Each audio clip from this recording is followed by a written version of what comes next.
Red flags. Red flags been used in our country and our culture for, honestly, centuries. Back even, back in the 1700s, ships would use red flags to signal different, warnings and dangers and things like that. And there's all sorts of different examples of us different, over the centuries using red flags for different things. Trains back in the 1800s, people, if there was something on the tracks, there would be people who would run down the tracks with waving red flags so the engineer could see there's something bad ahead. You need to slow the train down. Race cars, car races. I don't know how many of you are into watching car races, but a red flag is different than a yellow flag. Yellow flag means there's a warning, you need to slow down. Red flags means the race stops. We stop going anywhere when we see red flags. Red flags at the beach. Anybody ever go to the beach? You know what a red flag means? Red flag means the waves are much higher and much more dangerous. Those are my boys' favorite kind of flags when they go down the beach. When they were kids, that's what the first thing that they would see when they went to the beach. They would look to see if it was a yellow flag. It's like, the waves aren't going to be that great. If it was a red flag, people are like, hey, it's dangerous. My boys are like, awesome, because the waves are going to be like, 10 feet high, and they're going to go jump them and all those kinds of things. So we kind of understand the concept of red flags. But nowadays, when you hear the phrase red flag, somebody says that's a red flag. It's not necessarily an actual physical red flag that somebody's waving.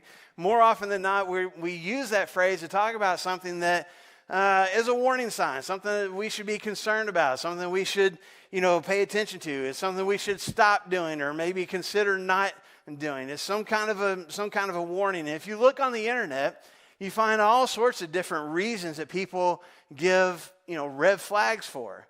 Don't interact with these people. Don't go to that restaurant. Don't use this repairman. It's a red flag.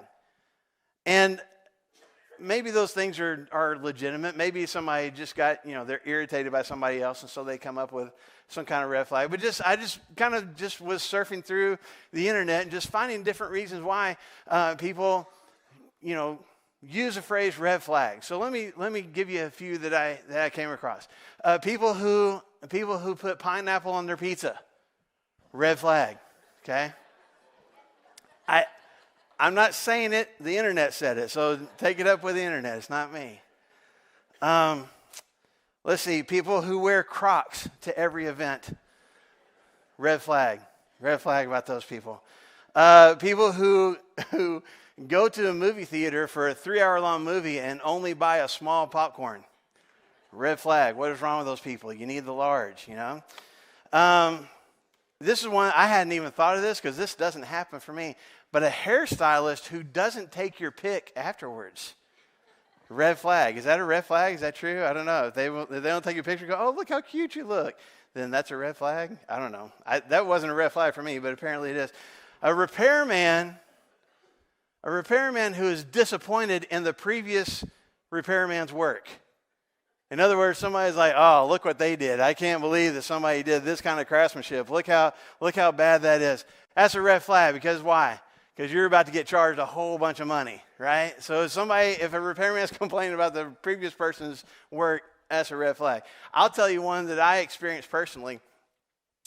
Years ago, when I was with the Southside Church over in Rogers, we had a guy that was going to church with us who was, at the time, an undercover policeman for the Rogers Police Force. So there were lots of different situations where he would be in a lot of different restaurants because there were illegal things that were happening in certain kitchens and certain restaurants around the Rogers area. And so there were a bunch of us guys that, once a week or once every couple of weeks, we get together for lunch. And if we kind of sent out the text or the email and said, hey, here's where we're going to meet for lunch. If he said, I don't want to go there, red flag. Because either he had seen how unhealthy it was in that kitchen, or some really illegal things had happened or were going to happen in that particular place, and we weren't going to go there. So you understand, we got these red flags, we got these warning signs. And it's been this way for a long time, and maybe we haven't used the phrase red flag that often, but we understand people giving us warnings or maybe just seeing things that should serve as warnings for us. I mean, if you go back through Scripture, there's red flags throughout Scripture. The very first book of the Bible has red flags in it. You got this guy, Abraham, and he's taking his son Isaac, and they're supposed to go make this sacrifice. And he's got wood, and he's got, stuff to light the fire with, and he's walking with Isaac, and Isaac is even like, hey, we've got wood, we've got fire starter, we don't have anything to put on the altar. And his dad Abraham's like, we'll be fine. That was a red flag, because if you don't know the story, Isaac was supposed to end up being the sacrifice, right? But Isaac should have figured that out. Red flag, we don't have anything to sacrifice. Okay, so Samson, Samson, a really big, strong guy. He's kind of in this relationship with a woman named Delilah. And she asked him 3 different times, how can somebody sap you of your strength? How can your strength be made to go away? 3 times. And every time that he tells her, she ends up trying to do it so that his enemies can come running into the room and kill him. 3 times. Red flag, right? Maybe there's something unhealthy about this relationship, but he keeps telling her every single time, and he stays in that relationship. There's a guy that we've talked about multiple times named David. And before David became king, he kind of, worked for, was a soldier for, and also a harp player for the current king, whose name was Saul. Saul got jealous of David, took his spear, and tried to pin him to the wall twice. And then after that, he kind of sets up this scheme where he tells David, hey, you can marry my daughter if you go get the foreskins, which is really gross, of 100 different Philistine soldiers. And David's like, oh, I can go get 200. And so he goes, and Saul's whole thinking was he'll get killed by all these guys that he's trying to kill. And, David ends up getting it anyway. But even after that, David marries Saul's daughter, and then Saul sends soldiers to David's house to try to kill him. And his daughter even says, David's sick in his bed, and so he's like, bring the bed here. I'll kill him while he's laying in his bed. Red flags. This is not a good in-law relationship. There's a guy years after David who was king. His name was Joram. And Joram was a bad dude, and there was another guy named Jehu that gets anointed king. And part of his job in becoming king is to get rid of the current king, Joram. And he's riding in his chariot with a huge army following him, heading to the palace where Joram is. And Joram has these lookouts, and they see these soldiers coming, and he's like, well, go find out what the deal is. And they send a soldier out, and he asks Jehu, are you coming in peace or not? And Jehu says, just get behind me. And he does. And so the lookout says, well, he got there, but then he joined up with him. He's like, well, send somebody else out. And he sends another messenger out. Same thing happens. That guy just ends up joining in the army, now coming to attack the palace. Red flag, right? Instead, what does Joram do? Joram's like, well, then I just need to go out there. And he rides out in his own chariot and ends up getting killed. He didn't pay attention to the red flags. You see what I'm saying? There's all sorts of situations, even in Scripture, where we can look at it. And of course, we're looking back and going, you should have paid attention. But we can see red flags. We have all sorts of red flags in our lives. Warning signs. Don't buy this product. Don't go there. Don't hang out with these people. Don't do this with your money. Don't invest in that.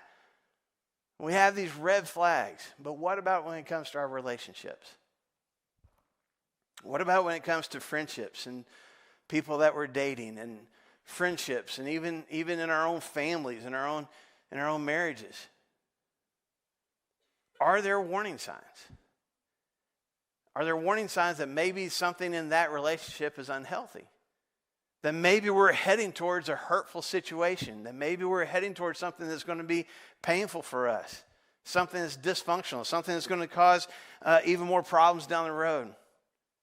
And whether it's our family dynamics, whether it's the relationship with my spouse, whether it's a friendship, a person I'm dating, there are often red flags I need to pay attention to.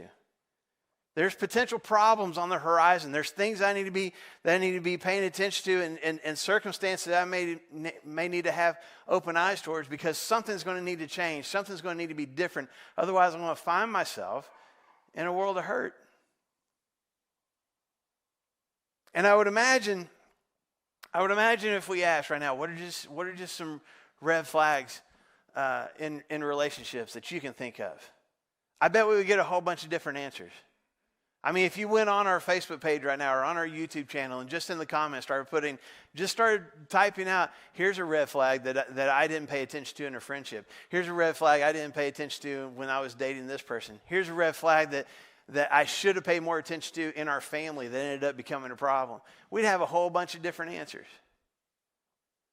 And I want to share with you just a handful this morning that I think are kind of more common red flags in our relationships.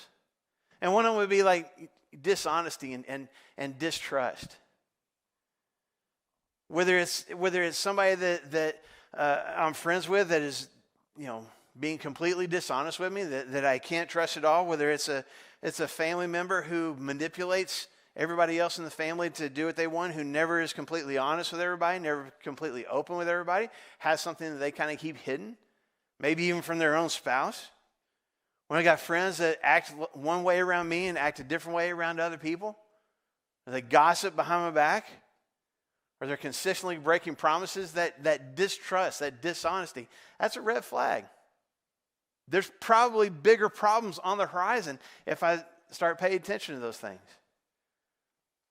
Maybe I'm in a relationship with somebody who hurts my self-esteem, who hurts me emotionally, who makes me feel bad about myself. And that could be somebody that I'm in a dating relationship with. That could be a friendship. That could be a parent. That could be a spouse who says things that are hurtful, who does things that are hurtful to me, that make me feel bad about myself. And maybe it's criticism. Maybe they're always criticizing what I'm doing or how I'm handling certain things. Maybe they're constantly judging me or just talking about how much better they are at something than I am, or how much better somebody else is at something than I am. Maybe they're constantly bringing up past mistakes and bringing up different flaws and failures in my past, and I can't seem to get past those things because they keep bringing it up. And it caused me to feel less valued. It caused me to feel less important.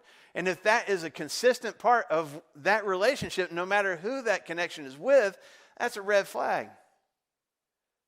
That something's not right about that relationship. Something needs to be done. Something needs to be addressed.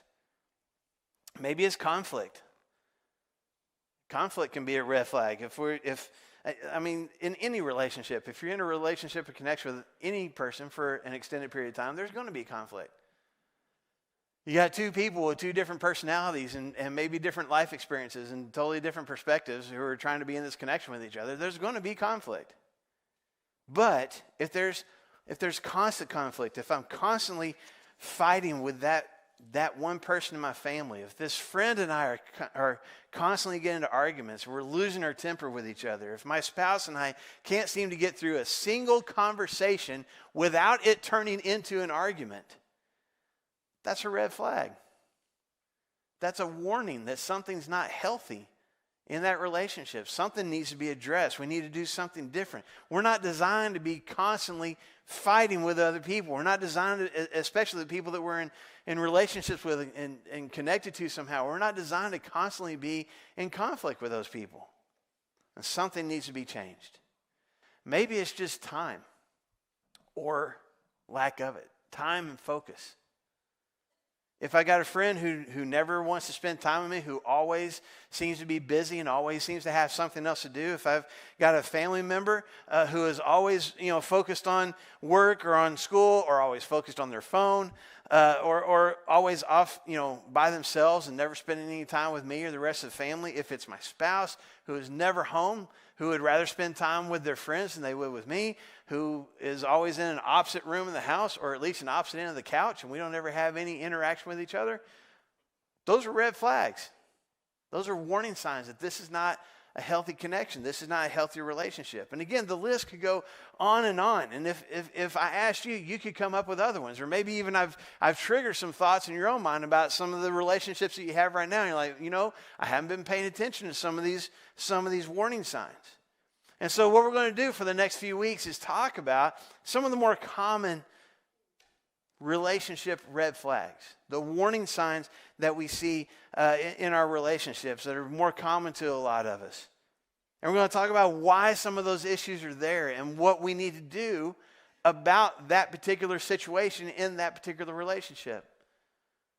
But this morning for a few minutes, I just want to share some things that we can do no matter what the red flag is, no matter what the relationship is. This is kind of where we start. This is where we get the ball rolling. This is where if I recognize this relationship with my spouse, this relationship with my kids and my parents, this relationship with my siblings, this relationship with this person that I'm involved with right now, this friendship has got some warning signs. There's some things that I'm looking at going, there's a potential problem here. What do I need to do? What do I need to do about that? How can I make that situation better? How can I start to deal with it in a healthy way? I want to talk about that for just a few minutes this morning. The first action that I need to take, it may seem the simplest and may even be the toughest thing for some of us to do, is to stop ignoring the red flag. And that sounds so simplistic, and that sounds like, well, duh, of course you don't ignore the red flag. And yet so many of us do, myself included.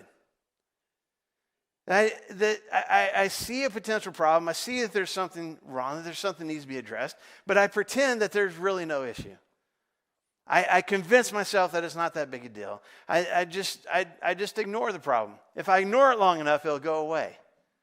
Or I justify it and say, it's not that big an issue. You know, you get those warning signs on the dashboard of your car. Anybody ever get one of those? How many of you are the kind of people that address a situation right then? You are not my people. I have a history of driving for days, months, maybe even a couple of years with that warning sign. If nothing happens, it's just a light that's on the dash. I mean, it's just, it's no big deal. Until what? Until it's a big deal, right? Until something happens, until something breaks, something falls apart. But I have a history of just ignoring it and saying it's not a problem. And the reason I bring that up is because some of us act the same way when it comes to our relationships. There's warning signs. There's things that are happening. There's distrust. There's broken communication. There's anger. We're not spending time together. Whatever it is, there's something that's showing us this is a warning. There's things that need to be different. This is going to break. I'll be fine. Not that big a deal. Solomon, hundreds and hundreds of years ago, said this in Proverbs chapter 27, verse 12. He said, the prudent see danger and take refuge, but the simple keep going and suffer for it. When I see danger on the horizon, do I start to take shelter? Do I start to do something to deal with that particular danger? Or do I just keep going and say, I'm sure he'll be fine. I'm sure it's no big deal. I'm sure it's not going to be a big problem. If I'm in a relationship with someone who is constantly losing their temper, someone that I really can't fully trust, someone who is completely self-absorbed and self-focused, someone who is abusive, folks, those are red flags. And I need to stop ignoring them. I need to deal with them. Number two, I need to think clearly. I need to think clearly. And sometimes when I see something that's unhealthy in a certain relationship, when I see potential problems in a relationship, I let my emotions dictate my actions. And I let my heart dictate what I do about that particular situation. Usually in one of two ways. One way is that I tend to let how I feel about that person, and maybe even more so how desperately I want to hang on to that connection, that I ignore the warning sign. I dismiss it. I justify why they are acting that way and why I'm okay with it. And I say things like, it's no big deal. Everybody has these problems. He's always been that way. That's just the way she is. And because I want so desperately to hold on to that relationship, I allow that emotion to cloud my thinking and to dictate my actions. Or it can be the other way, where I am so bothered by whatever the problem is, I get angry and I get frustrated and I convince myself that there's nothing that can be done to fix the problem. Well, we're just done. Just in that relationship, just done. I'm walking out, I'm done. We can't fix it. We can't do anything about it. It's just over with. Why? Because I'm angry and mad and frustrated. And it's not sinful, it's not wrong to be angry and mad and frustrated. But what do I allow that anger and frustration to cause me to do? And when I see a warning sign in a relationship, I need to stop and take the time to think clearly about the relationship.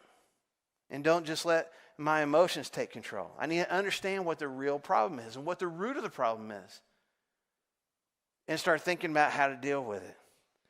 And not just let my emotions dictate my actions. God through Jeremiah said this in Jeremiah chapter 17 verse 9. The heart is deceitful above all things and beyond cure. My heart, my emotions can cloud my thinking. My heart can confuse me about what I need to do next. I need to have open eyes to see the red flag, but I also need to have open mind to think about how I want to deal with it. So I stop ignoring it. I start thinking clearly. And then number 3, I need to communicate.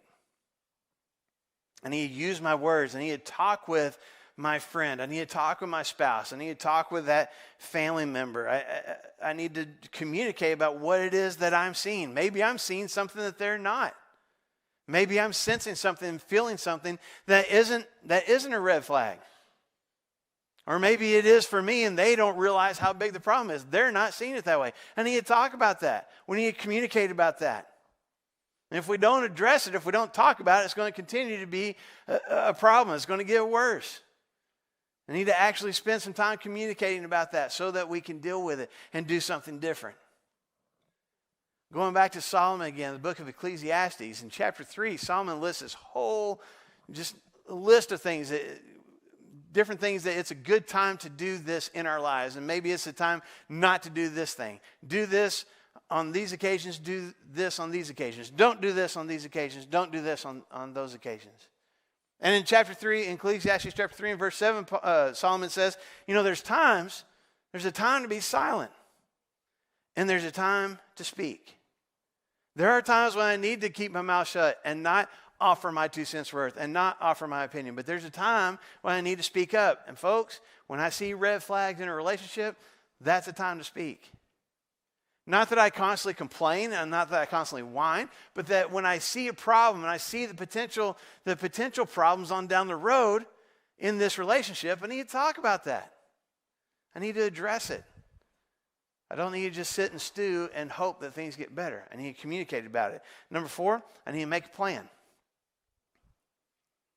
It does no good to recognize a problem and talk about the problem and then not make a plan of how to deal with the problem. And yet that's one of the more common issues that a lot of us have.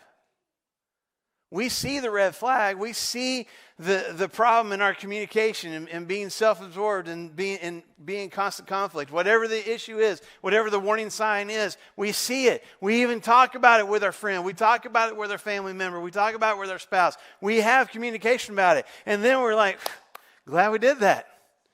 Glad we talked about it. Phew, don't you feel better? Yeah, me too. And we don't actually do anything to address it. We don't make a plan for how we're going to do things different. We feel really good in the moment because we actually communicated about it. We saw it. We talked about it. We thought clearly about it. Great. What's the plan? Because it doesn't do us any good to not have a plan of how we're going to deal with this warning sign. Maybe we need to talk about it more. Maybe we need to change some habits. Maybe we need to get some resources. Maybe we need to go to counseling. Whatever it is, what's the plan? How are we going to do that? How are we going to deal with it? I may need to even make a plan, especially if it's a friendship or a dating relationship, of how I'm going to set some boundaries. Some things are going to change in this relationship. That relationship may even need to come to an end. What's the plan?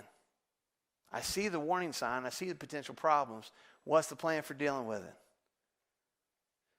Solomon says in Proverbs chapter 19 and verse 2, desire without knowledge is not good. How much more will hasty feet miss the way?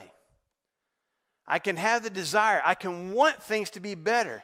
I can want to improve this relationship. I can want for things to improve and for us to have this healthy relationship. That's awesome. That's a great desire. It's a great goal. But without knowledge, without thinking about it, without communicating about it, without making a plan for accomplishing that, It does no good. And hasty feet, people who just move quickly, like move past the planning stage, they miss the way. Recently, my wife Christy and I were on a trip, and we decided to go from where we were staying and go to this restaurant that we knew was within walking distance. And usually, I'm looking ahead of time on, the map app or whatever. Like, I've already decided, like, this is the direction they're going. I didn't do that this time. She thought I did, and I didn't. And so we walk out of our room, walk out and start going down the sidewalk, and she's like, well, where are we going? I was like, I don't know, that way. I know it's that direction. What do you mean? Did you not look at a map ahead of time? No, we'll find it. It's that way. And we walked, and we walked, and we walked. We ended up walking twice as far as we needed to. You know why? Because I didn't make a plan. I had the goal in mind. We knew where we wanted to go. We knew what we wanted to eat when we got there. We knew all those things. We didn't make a plan for how to get there. We really wanted to get to that restaurant. Really wanted to eat. Really wanted to walk there instead of drive. All those things were great. We didn't make a plan. And if I see the warning signs in my relationship with this other person, and I want things to be better, I want to improve, I don't make a plan for that, I'm not saying we can't get there, but it's going to be a whole lot more difficult. So I see the warning signs, I stop ignoring them, and I think clearly, I communicate and I make a plan, and then I take action. And again, this is kind of like making a plan. I actually have to do something. I actually have to take action. There needs to be something some kind of follow through, something that I actually do. I mean, if we've communicated about it, we made a plan for what we're going to do, then I need to actually do those things. And again, this may be one of the tougher parts. If we make a plan, we say, here's the habits I'm going to change. Here's the things I'm going to do different. I actually have to do those things. I actually have to follow through on those things. There needs to be some accountability there. There needs to be the ability for this person to go, hey, these are the things you said you were going to commit to in our relationship. These are the things you said are going to be different. And here we are 2 weeks down the road, and nothing's changed. I need you to do what you said you're going to do. And I need to expect that from the other person as well. Here's the things you communicated to me that you're going to do different, that we're going to work on together. But we're not actually doing those things. And we can talk about it. We can see it. We can think about it. We can make a plan for it. We can talk about it. And it doesn't matter if we don't actually do what it takes to deal with the issue. Does that make sense? There's a story that many of us, if we grew up in the church, we grew up hearing probably multiple times. A story that Jesus tells in Luke chapter 15. It's a story that a lot of us call the prodigal son. It's this father and son relationship where the son decided he didn't want to live under his dad's rules anymore, and he gets a bunch of money from his dad, and he takes off to live life on his own. And he goes a long ways away, and he basically wastes all the money and loses all of his friends and loses any kind of status in society that he had, and he finds himself just feeding pigs for a living and being so hungry, so destitute that he's envious of the garbage that the pigs are eating. He's looking at that going, man, that looks really good. I wish I could have that. That's how bad his life has become.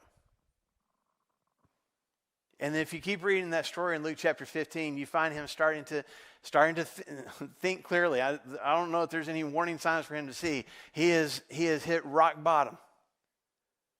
And he starts thinking about, what could I do different? How do I improve my situation in life? And he starts remembering how good things were back home. And not just for him, but even for the servants in his father's house. They had a better life than what he has now. And so he comes up with this plan. He thinks about it. He comes up with a plan. And he says, you know what? I'm going to go back and I'm going to ask my dad, I won't even ask to move back into the house. I won't even ask to be considered one of his kids again. Just make me a servant. Just make me one of your employees. Fine. That'll be better than what I got right now. And maybe he'll let me do that. And so he sees the situation that he's in. He thinks about it and he talks to himself about it and he makes a plan for it. And there's one key verse that I want you to see in that story this morning, in Luke chapter 15 and verse 20. It says, so he got up and went to his father. And it seems like just a simple sentence, and as you're reading through the story, it's probably the one sentence that you pay the least amount of attention to. But it's a very important piece because he actually took action. He saw the situation that he was in and he wanted to do something different. He made a plan for it. But if he wanted to, he could have kept just sitting there in the pig pen wishing that things were better. He could have made a plan and said, you know what, things are better back home. And if I went back home, I could probably ask, my dad would probably give me a job. That would be a really good plan. And then keep sitting there and doing nothing. And if that was the case, we would look at him and we'd be like, that's just dumb. You've got a plan. You know what to do. You know how to fix it. Go do it.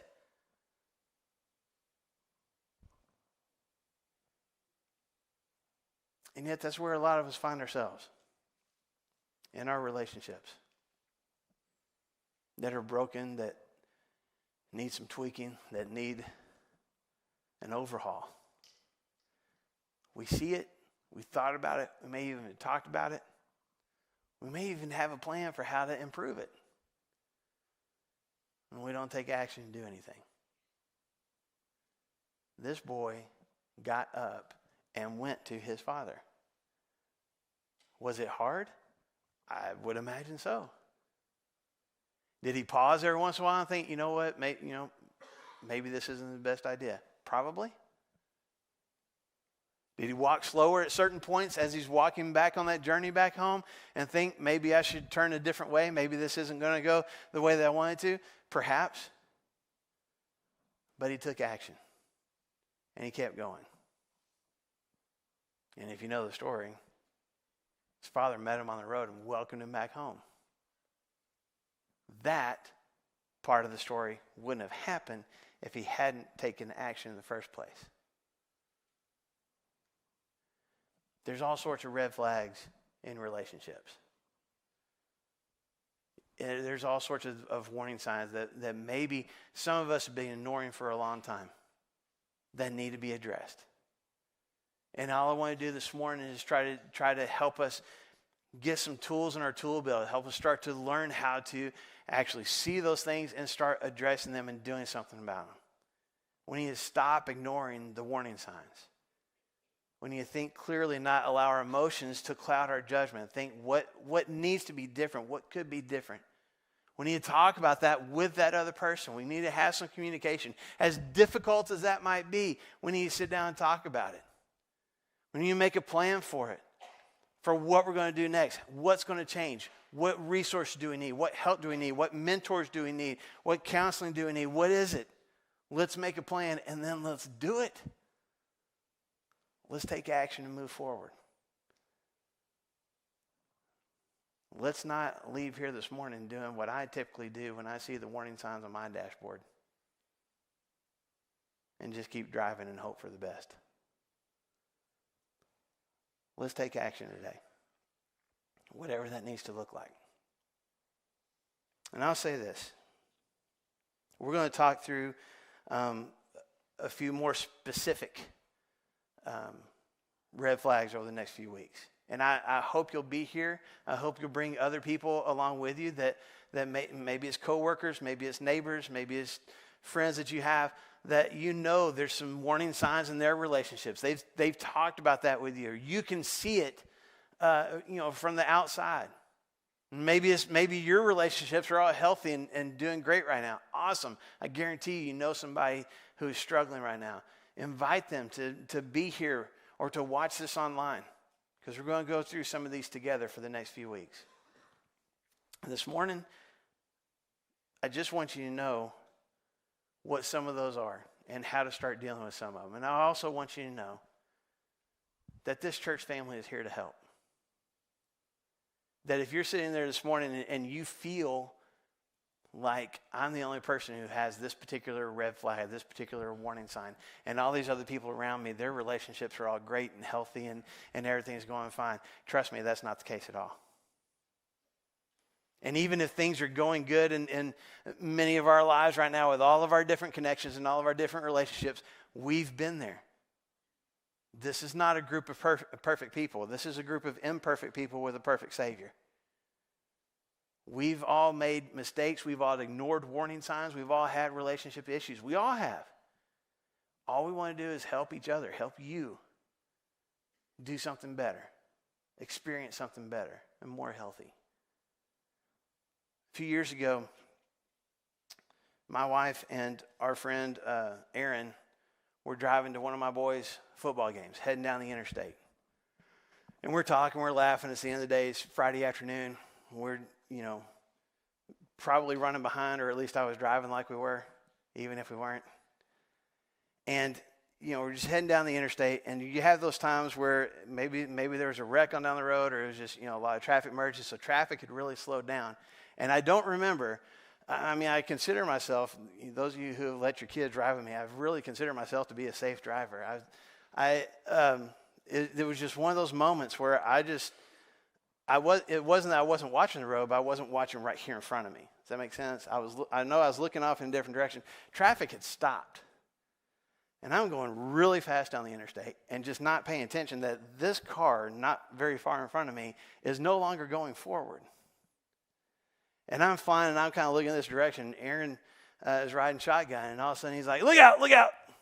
That's all he said. And I was like, oh, and I slammed on the brakes, and I swerved. Luckily, we're on the inside lane. I just move over to the shoulder and go past 3 or 4 cars that had all stopped. I know. There was a potential problem. There were brake lights. There were warnings. And I wasn't seeing them. I'm glad that he spoke up and said something before things got a whole lot worse. I share that with you this morning as we're wrapping up because I want you to know there's no judgment here at all. This church family just wants to help if we can. And sometimes it takes somebody else to say, hey, I love you, but I see this red flag in this relationship. How can I help? And if you see it and you need help with it, you're welcome to ask. And I won't guarantee that we'll have all the answers, but we'll walk with you through it until we get to the destination together.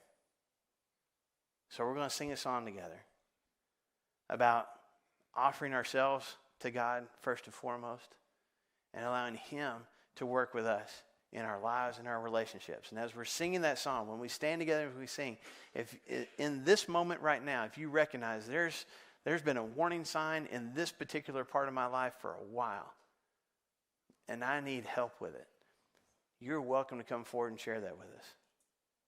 And we'll do whatever we can to help. We will pray. We will offer assistance. We will offer guidance. We will offer counsel, whatever we can do to move you past that warning sign. We want to help if we can. Let us know how, while together we stand and sing.